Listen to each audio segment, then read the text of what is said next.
চুরি করবো।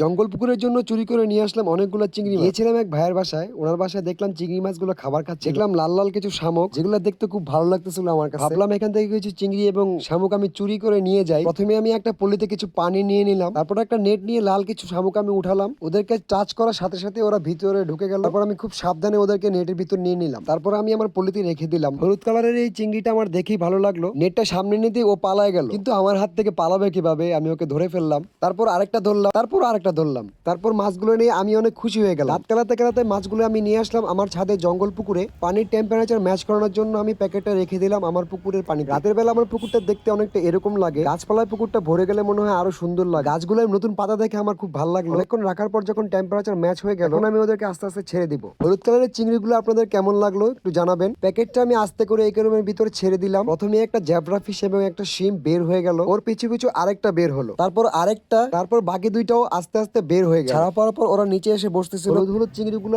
জঙ্গল পুকুরে ঘোরাঘুরি করতেছিল। পুরো ব্যাপারটা দেখতে অনেক ভালো লাগতেছিল। আগে থেকে ওদের এখানে একটা বন্ধু ছিল, একটা গাপ্পি মাছ। যদিও ওকে আমি এখানে বেশি দিন রাখতে পারবো না, শিমগুলো যখন বাচ্চা দিবে ও ওদের বাচ্চা খেয়ে ফেলবে। হুট করে দেখলাম আমার পুকুরে দুইটা স্নেক। ওরা কোত্থেকে আসছে আমি জানি না, আপনারা কি বলতে পারবেন ওরা কোত্থেকে আসছে? আমি ওদের পাশে বসে ওদেরকে দেখতেছিলাম। জঙ্গল পুকুরে ওরা ঘোরাঘুরি করতেছিল। পুরো ব্যাপারটা দেখতে খুবই ভালো লাগতেছিল। আপনাদেরও যদি ভালো লেগে থাকে আমার চ্যানেলটা সাবস্ক্রাইব করে রাখতে পারেন। পরবর্তীতে ওদের আপডেট দিব। সবাই ভালো থাকবেন, আল্লাহ হাফেজ।